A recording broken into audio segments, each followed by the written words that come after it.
విధేయత ఇమ్మన్నాడు దేవుడు. అధికారులకి విధేయత ఇమ్మన్నాడు. ఇంటి యజమానికి విధేయత ఇమ్మన్నాడు. ఇక్కడ నువ్వు ప్రేమిస్తే యేసు ప్రభువు అందరినీ ప్రేమించాడు.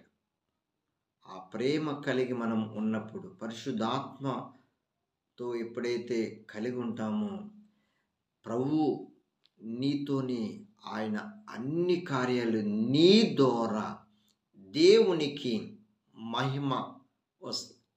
అక్కడ షద్రక్ మెషక్ అబేద్నెగో ఈ ముగ్గురు ద్వారా దేవునికి మహిమ వచ్చింది. రాజా షద్రక్ మెషక్ అబేద్నెగో దేవుడే పూజనీయుడు అని రాజే పలికాడు. నీ ద్వారా నీ